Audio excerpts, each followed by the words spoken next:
अस्सलाम वालेकुम, Mohammad Iqbal Khan advocate with new legal lecture. आज का जो हमारा लीगल लेक्चर है वो कंटेम्प्ट ऑफ कोर्ट लॉ क्या है। देखिए, ये आज हम देख रहे हैं इस लीगल लेक्चर में कि कंटेम्प्ट ऑफ कोर्ट लॉ। देखिए, अदालती फैसलों और अहकामात की खिलाफ वर्जी पर जो कंटेम्प्ट लगती है उसके बारे में 1976 में एक कंटेम्प्ट ऑफ कोर्ट तौहीन अदालत का कानून बना था, वो ख़त्म कर दिया गया था। उसके बाद 2003 में एक ऑर्डिनेंस लाया गया था।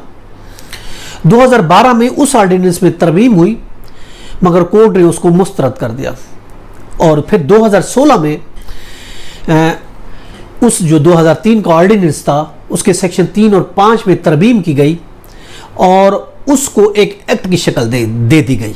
यानी 2003 का जो ऑर्डिनेंस का सेक्शन 3 और 5 में अमेंडमेंट करके उसको एक्ट बना दिया गया। तो जो अब तक ये लागू है, जो अब तक ये चल रहा है। अब अगर हम इसके एग्जाम की बात करते हैं, पहली जो कंटेम्प्ट ऑफ कोर्ट होती है वो दीवानी होती है, सिविल कंटेम्प्ट होती है। सिविल कंटेम्प्ट वो होती है जो अदालती किसी हुक्म की हम खिलाफ वर्जी करते हैं, उसकी तज़हीक करते हैं। ये यानी किसी अदालती हुक्म या फैसला के खिलाफ हम उसकी तज़हीक करते हैं तो ये दीवानी या सिविल कंटेम्प्ट कहलाएगी। एक होती है क्रिमिनल कंटेम्प्ट, फौजदारी तौहीन। देखिए, फौजदारी तौहीन वो होती है इंसाफ की राह में रुकावटें डालना, अपनी मर्जी का फैसला लेने पर जज पर या गवाह पर दबाव डालना, उसको लालच देना, उसको धमकी देना, ये कहलाएगी क्रिमिनल कंटेम्प्ट। अब तीसरी जो है वो है अदालती तौहीन। कोर्ट की तौहीन कौन सी है?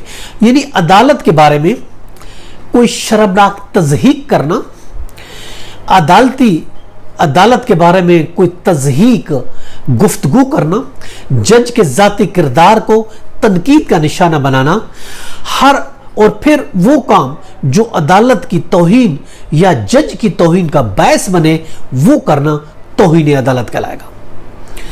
अब देखिए, उसके लिए जो आला अदालतें हैं वो अज खुद नोटिस लेकर तौहीन अदालत की कार्रवाई कर सकती हैं। जिस जज के खिलाफ तौहीन की गई हो, याद रखें, वो मुकदमे की समाअत नहीं करेगा। और इसके अलावा तौहीन अदालत के जो मुर्तकब अफराद हैं, कोर्ट उनको फौरी गिरफ्तारी का हुक्म भी दे सकती है। और ये तौहीन अदालत का जो केस होगा उसका खुली अदालत में, ओपन कोर्ट में चलना भी जरूरी है। और इसके अलावा इसका रिकॉर्ड दूसरे केसेस से सेपरेट रखा जाता है जो तौहीन अदालत होती है। और अंडर सेक्शन 5 है जो कि तौहीन अदालत कंटेम्प्ट ऑफ कोर्ट एक्ट है 2003 का, उससे सेक्शन 5 के तहत उसकी 6 माह सजा और 1 लाख जुर्माना या दोनों दी जा सकती है। दीवानी तौहीन सजा नहीं है, अलबत्ता 1 लाख तक उसका जुर्माना हो सकता है। अब जहां तक हम अपील की बात करते हैं, अगर फैसला हाई कोर्ट के एक जज ने किया है तो आप इंटर कोर्ट अपील कर सकते हैं, उसको 2 या 2 से ज्यादा जज सुनेंगे। और अगर फैसला डीबी ने किया है, डिवीजन बेंच ने किया है, 2 जजों ने किया, तो उसकी अपील जो है सुप्रीम कोर्ट में होगी। और इसी तरीके से सुप्रीम कोर्ट के 1 या 2 जज जो है अगर ये ऑर्डर करते हैं, तौहीन का सजा देते हैं, तो उसके खिलाफ इंटर कोर्ट अपील होगी जिसमें 3 जज समाअत करेंगे। अगर इब्तदाई फैसला सुप्रीम कोर्ट के 3 जज ने किया है, उस पर कंटेम्प्ट लगाई है, तो फिर इंटर कोर्ट अपील 5 जज सुनेंगे। ये है तरीकेकार, ये है law, contempt of court law. इसके साथ मुझे इजाजत दें, कर फिर मिलेंगे। Have a nice day. अल्लाह हाफिज़।